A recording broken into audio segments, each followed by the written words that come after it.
The year is 1963. World War II ended 18 years ago. James Bond is the hot new film franchise on the block. People are dressing like this, and Alec Douglas Hume has just become Prime Minister. Yesterday, the Beatles released their second studio album, and the most infamous political assassination of all time happened. But next on BBC television, the start of a new series.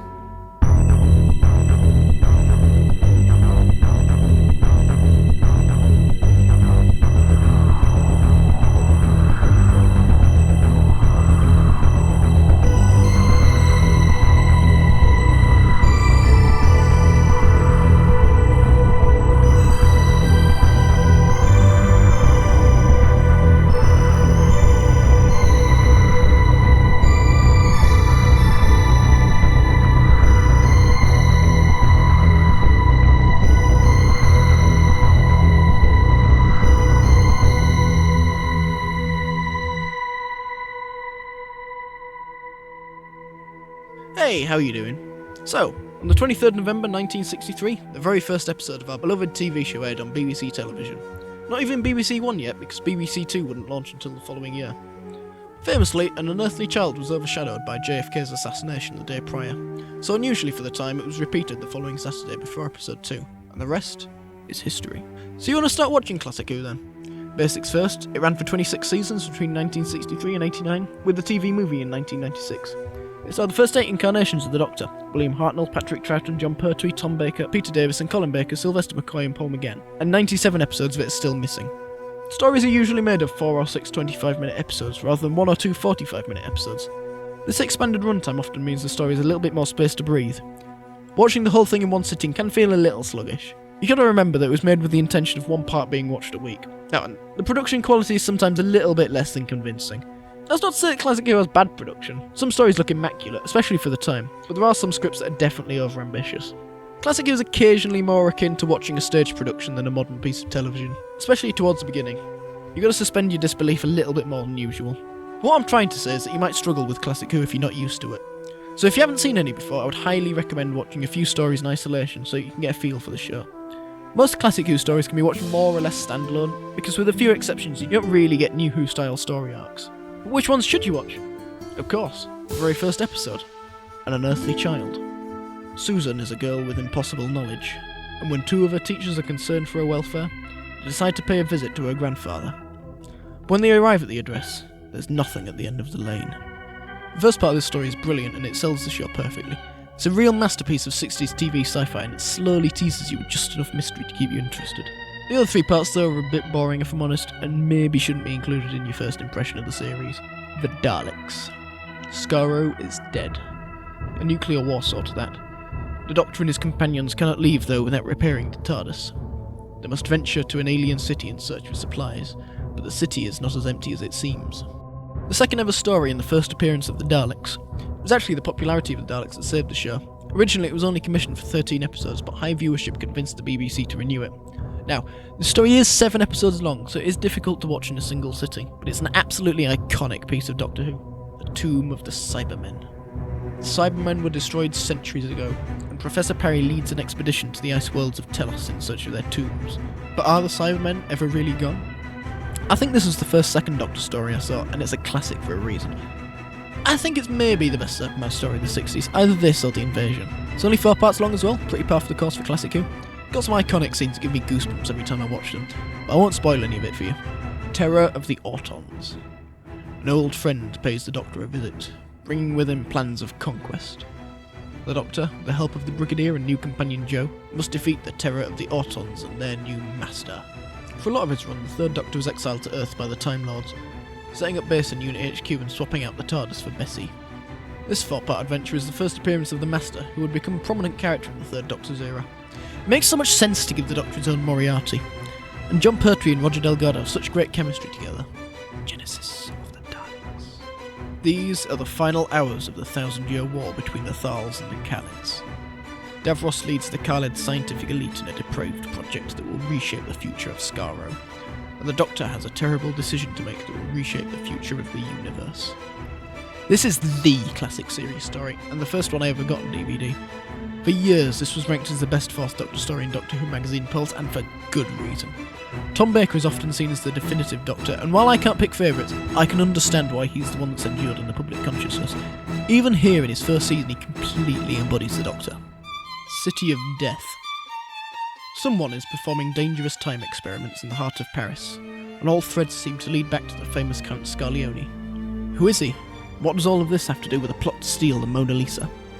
Written by David Fisher and revised by Graham Williams and Douglas Adams of Hitchhiker's Guide to the Galaxy fame, with the use of pseudonym David Agnew for simplicity. City of Death is quite often my go-to for introducing people to the classic series. It's not a particularly heavy story, but it's so much fun. This was the first story to be shot abroad, and they make that very known to you with many shots of Paris in part 1.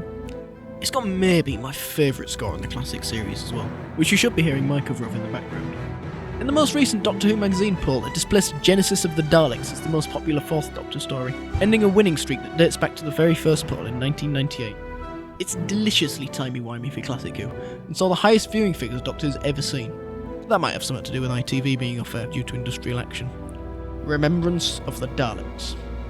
It all started out as a mild curiosity in a junkyard, and now it's turned out to be quite a great spirit of adventure. The Doctor returns to the very beginning, where he hid a dark and terrible secret, as the Dalek Civil War descends upon Totter's Lane in November 1963.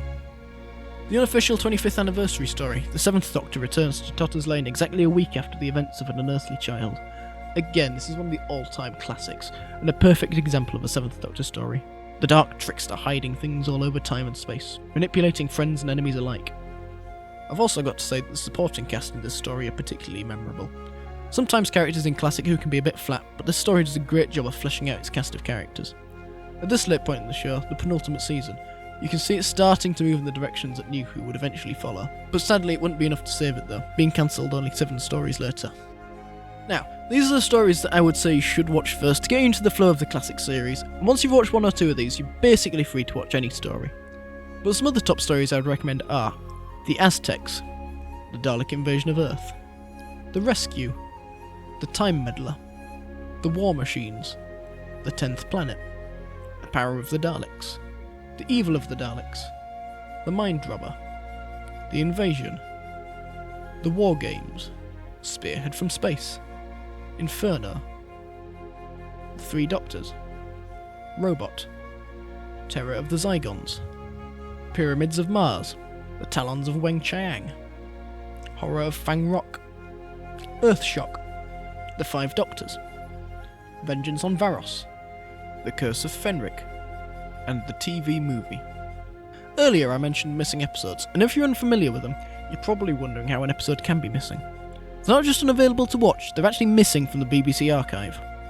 Until the mid-70s, the BBC used to junk TV shows, which seems mad to us now, but as much as I hate to concede, it did make perfect sense back then. TV was seen as ephemeral, I suppose a bit like Instagram Reels today. No one's archiving them in great numbers. Maybe good examples of them, but not all of them, because they're not seen as having enough value for that. Home media also wasn't really a concept at that time. You'd show a programme once, maybe twice, and that'd be it. Actors' unions were concerned that if programmes were repeated, that would decrease demand for new programming, which would put actors out of work. So if a programme can't be repeated, and it can't be sold direct to consumers, it really is just taking up space in storage. Thankfully, many episodes have since been recovered, mainly from copies that had been sent for broadcast abroad, but future recoveries are expected to be from private collections. There's a bit of a stereotype among Classic Who fans of the evil, moustache-twirling film collector that greedily hoards episodes just for themselves. But in reality, collectors are usually quite elderly people with no real understanding of how rare what they have might be. Quite often they're also concerned that they may be prosecuted for holding copyrighted material, and they don't want their collections taken away from them. There are a small number of episodes known to exist in private hands.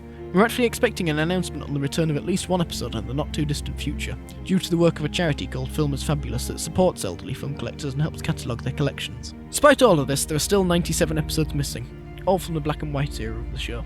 Some John Pertwee stories had their colour copies wiped, but have since been manually recolorised. By some miracle, we've got the audio for every single missing episode because of the work of some diligent fans in the 60s that recorded the audio directly from their TV. Most episodes also have telesnaps, which are basically screenshots taken periodically of the TV, so we've got a pretty decent idea of what most episodes looked like. For a long time, the only way to experience these stories was to listen to the audio with linking narration for the actions, or to watch reconstructions. I will admit, they are sometimes a bit difficult to get through, but the BBC has been slowly animating the missing episodes, which is my preferred way to experience these stories. Style and quality of animation definitely varies. For the most part, they're pretty good. These aren't prestige animations like Arcane. They're relatively low-budget direct-to-video releases. They're actually quite impressive given the resources. Now, although I said that stories can be watched standalone, the show does reward you for watching in order. Story arcs aren't very common, but there is continuity from one story to another. It's a commitment to watch Classic Who from the start, but I think it's a pilgrimage that every Doctor Who fan should make at some point in their life. Don't be discouraged if you start getting bored, you definitely have to be in the mood to enjoy Classic Who. I failed my first run of the series. Also, if you're on a particularly difficult story to watch, don't be afraid to jump ahead. No one's going to judge you for skipping through the Web Planet or the Crotons. It's difficult to keep track of the series while you're watching it, so there's episodes in so many places, so please, for the love of God, use a list or a spreadsheet or something. I'll link a spreadsheet I've made for this very purpose in the description if you want to use it. The real question now is where can you watch Classic Who? If you're in the UK, you're mostly in luck. Almost every classic series stories an iPlayer. A lot of the animations are as well, but not all of them. The stories that are missing are quite noticeable absences though. An Unearthly Child, the very first story, and two popular Tom Baker stories, Terror of the Zygons and Seeds of Doom. The reason for this is because of the way Classic Who handles its copyright. Scripts belong to the scriptwriter as opposed to the BBC, because they hadn't anticipated a programme having value beyond its initial broadcast. The writer of An Unearthly Child, Anthony Coburn, has since died, so the rights have passed to his son, who's a complete conspiracy nut, and has refused streaming rights to the BBC, even claiming that he'd try and sell them to the Russian state, as if they'd want them. Terror of the Zygons and The Seeds of Doom were both written by the late Robert Banks Stewart, and while these episodes were initially on iPlayer, they were removed for reasons still unknown to us. A couple of the missing episodes that haven't been animated have reconstructions, but many of them are left entirely unrepresented, which can be a bit confusing when you start a story and seemingly all the companions are being replaced off screen. Another issue with the iPlayer collection is that a few episodes have dirty scans. Most episodes have been digitised 3 times now. Once before the tapes were cleaned and restored, once after for the DVD release, and now they're being scanned again for the new Blu-ray collections. The vast majority of episodes on iPlayer have the DVD scans, but a couple inadvertently have the unrestored scans, which is a shame. Big shout out to the Reign of Terror Part 2, where the dirty scan is so bad that the theme tune is warped. Another minor nitpick is that no updated effects can be found on iPlayer, with the notable exception of Day of the Daleks, which is a bit of a special case. Personally, I like a lot of the updated effects, but I don't think they're necessary to enjoy Classic Who.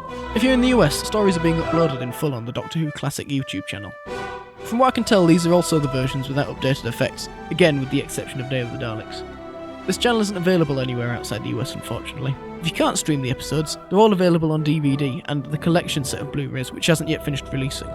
This is the best place to find the episodes with updated effects, and they've also got many excellent special features. But I think that is everything for now. See you later.